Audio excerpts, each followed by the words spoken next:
The complete works of Swami Vivekananda, Karam Yoga, Chapter 3, The Secret of Work, Part 1. Helping others physically by removing their physical needs is indeed great, but the help is great according as the need is greater and according as the help is far reaching. If a man's wants can be removed for an hour, it is helping him indeed. If his wants can be removed for a year, it will be more help to him. But if his wants can be removed forever, it is surely the greatest help that can be given to him. Spiritual knowledge is the only thing that can destroy our miseries forever. Any other knowledge satisfies wants only for a time. It is only with the knowledge of the Spirit that the highest help can be given. He who gives man spiritual knowledge is the greatest benefactor of mankind, and as such, we will find that those were the most powerful of men who helped man in his spiritual needs, because spirituality is the true basis of all our activities in life.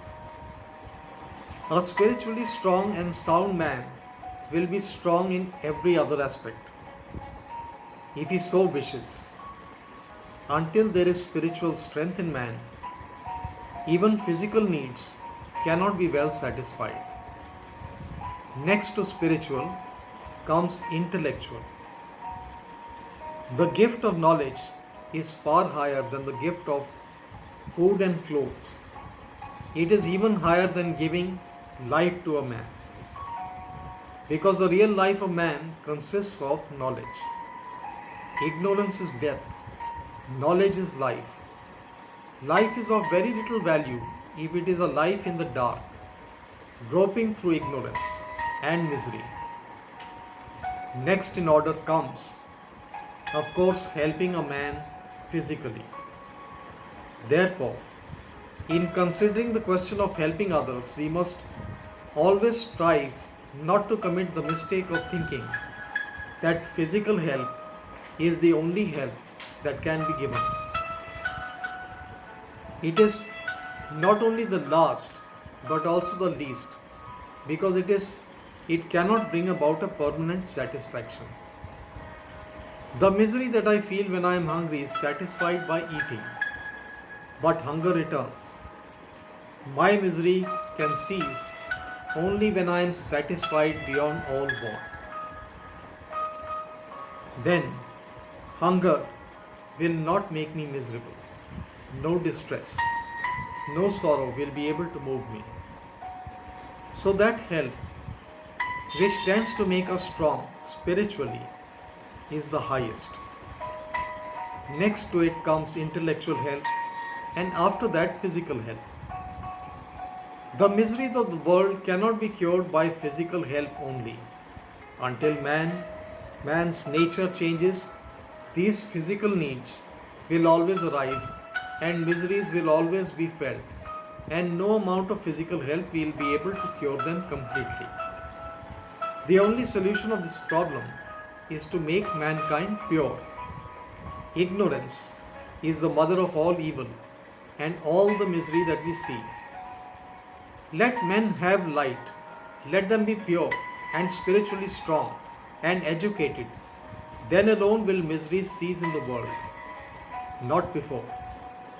We may convert every house in the country into a charity asylum. We may fill the land with hospitals, but the misery of man will still continue to exist until man's character changes. We read in the Bhagavad Gita again and again that we must all work incessantly. All work is by nature composed of good and evil. We cannot do any work which will not do some good somewhere, and similarly there cannot be any work which will not cause some harm somewhere. Every work must necessarily be a mixture of good and evil. yet we are commanded to work incessantly. Good and evil will both have their results, will both produce their karma. Good action will entail upon us good effect, bad action bad. But good and bad are both bondages of the soul. The solution reached in the Gita in regard to this bondage, producing nature of work, is that if we do not attach ourselves to the work we do, it will not have any binding effect on our soul. We shall try to understand what is meant by this non-attachment to work. This is the one central idea in the Gita. Work incessantly, but be not attached to it. Samskara can be translated very nearly by inherent tendency. Using the simile of a lake for the mind, every ripple, every wave that rises in the mind, when it subsides, does not die out entirely, but leaves a mark and a future possibility of that wave coming out again. This mark, with the possibility of the wave reappearing, is what we call sanskara. Every work we do, every movement of the body, every thought that we think, leaves such an impression on the mind stuff, and even when such impressions are not obvious on the surface, they are sufficiently strong to work beneath the surface subconsciously. What we are every moment is determined by the sum total of these impressions on the mind. What I am just at this moment is the effect of the sum total of all the impressions of my past life. This is really what is meant by character. Each man's character is determined by the sum total of these impressions. If good impressions prevail, the character becomes good. If bad impressions prevail, it becomes bad. If a man continuously hears bad words, thinks bad thoughts, does bad deeds, his mind will be full of bad impressions, and they will influence his thought and work without his being conscious of this fact. In fact, these bad impressions are always working, and their resultant must be evil, and that man will be a bad man. He cannot help it. The sum total of these impressions in him will create the strong motive power for doing bad actions. He will be like a machine in the hands of his impressions, and they will force him to do evil. Similarly, if a man thinks good thoughts and does good work, the sum total of these impressions will be good, and they in a similar manner will force him to do good, even in spite of himself.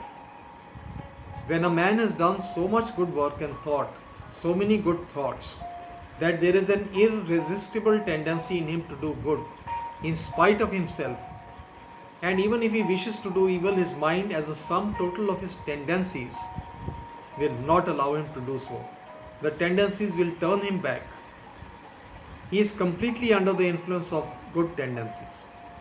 When such is the case, a man's good character is said to be established. As a tortoise tucks its feet and head inside the shell, and you may kill it and break it into pieces, and yet it will not come out, even so, the character of that man who has control over his motives and organs is unchangeably established. He controls his own inner forces, and nothing can draw them out against his own will. By this continuous reflex of good thoughts, good impressions moving over the surface of the mind, the tendency for doing good becomes strong, and as a result we feel able to control the indriyas, the sense organs and the nerve centers. Thus alone will character be established. Then alone a man gets to the truth. Such a man is safe forever. He can do no evil. You may place him in any company. There will be no danger for him. there is a still higher state than having this good tendency, and that is the desire for liberation. We must all remember that freedom for the soul is the good of all yogas, and each one equally leads to the same result. By work alone, men may get to where Buddha got, largely by meditation, and Christ by prayer. Both, Buddha was working, Jnani, Christ was a Bhakta. But the same goal was reached by both of them. The difficulty is here. Liberation means entire freedom.